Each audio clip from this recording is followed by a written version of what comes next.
এটি ধরেন পুরুষাঙ্গ। পুরুষাঙ্গের মাথায় থাকার কথা প্রস্রাবের রাস্তা বা প্রস্রাবের মুখ। জন্মগত ত্রুটির কারণে সেই মুখটা কখনো কখনো নিচের দিকে, এই জায়গায় ভাঁজের জায়গাটায় হতে পারে, আরও নিচে হতে পারে, আরও নিচে হতে পারে। তখন তার বাবা মা বোঝে নাই, বোঝে নাই তো বোঝে নাই, আমরা যে অভিযোগটা বারবার করি সেটাই তার ভাগ্যে ঘটেছে। অর্থাৎ তার দাদি নানি এবং পাড়া প্রতিবেশী তাকে সম্মানের সাথে বলেছে যে ও তুমি তো পয়গম্বরী হয়ে জন্ম নিয়েছো, মানে এই সন্তান নাকি পয়গম্বর হয়ে জন্ম নিয়েছে। বলেন, একটা জন্মগত ত্রুটি নিয়ে একটা সন্তান জন্ম নিলেও সেটা চিকিৎসার বদলে তাকে নাম দেয়া হলো সে পয়গম্বর হয়ে গেছে। এটা খুব জটিল কোনো চিকিৎসা নয়, খুব জটিল কোনো রোগ নয়, এটা জন্মগত ত্রুটি।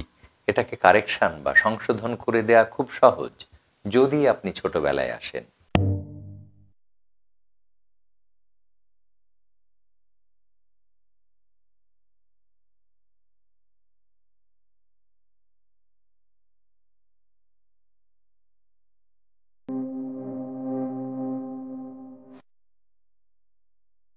Advance centre of kidney and urology আপুর ইউটিউব চ্যানেল হাসপাতালে আপনাদেরকে স্বাগত।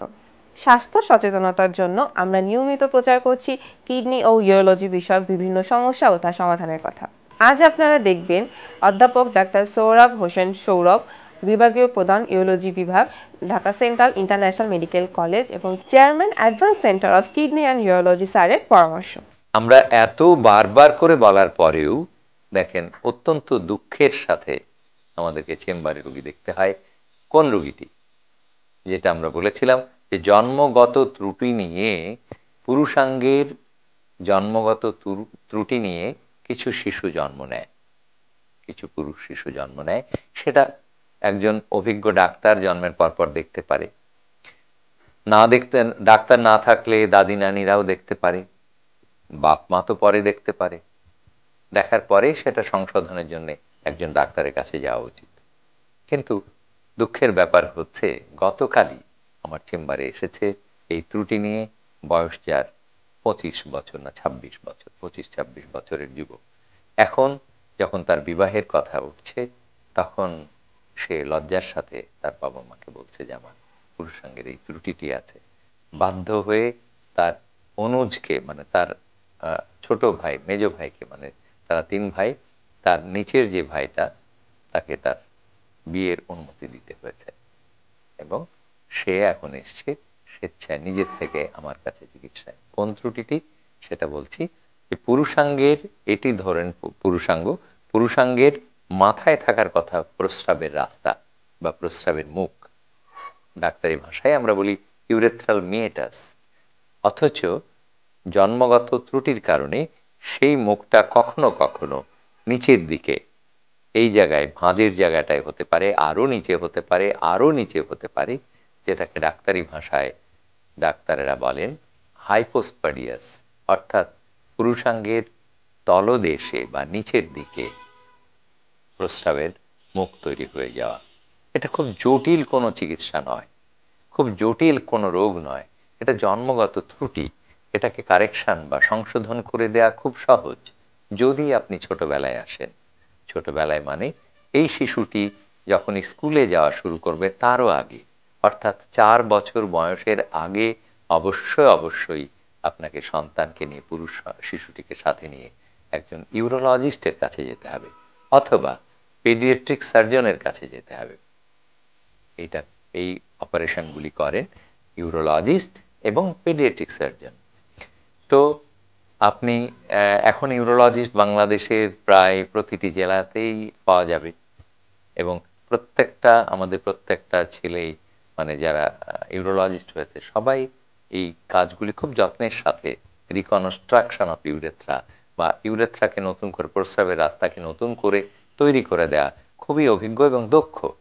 কাজে ভয় পাওয়ার কিছু নেই, আপনি একটু যান।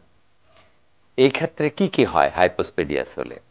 এই ছেলেটি এসে বলছে আমাকে, 26 বছরের যুবক এসে বলছে, স্যার আমার প্রস্রাবের রাস্তাটা নিচের দিকে, আমি নিজের চোখে তার প্যান্ট খুলে দেখলাম তার প্রস্রাবের রাস্তা এইরকম জায়গায় আছে। তারপরে যে সমস্যাটা সবচেয়ে প্রকট, নিচের রাস্তা আপনি প্রস্রাব করলেন কিন্তু যে কাজটি সবচেয়ে প্রকট সেটা হলো পুরুষাঙ্গটা এই রকম বাঁকা, যত নিচে যাবে তত এটা বেঁকে যাবে।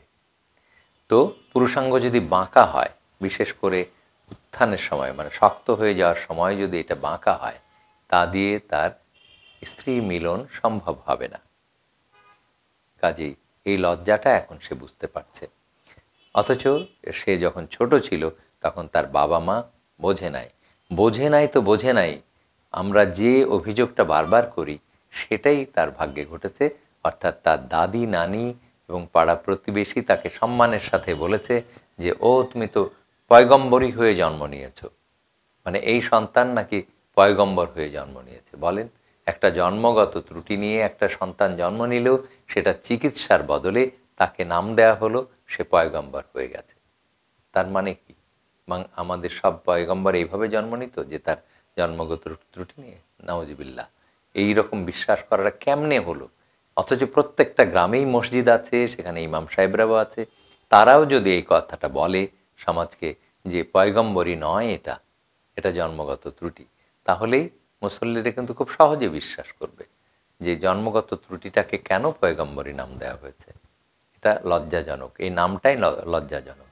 কাজেই আর দয়া করে কেউ কখনো আজকে যে শিশুরা জন্ম নিচ্ছে, হ্যাঁ জন্ম নেওয়া উচিত কিন্তু একটা হাসপাতালে, প্রত্যেকটা সন্তানের জন্ম হওয়া উচিত ডাক্তারের কাছে।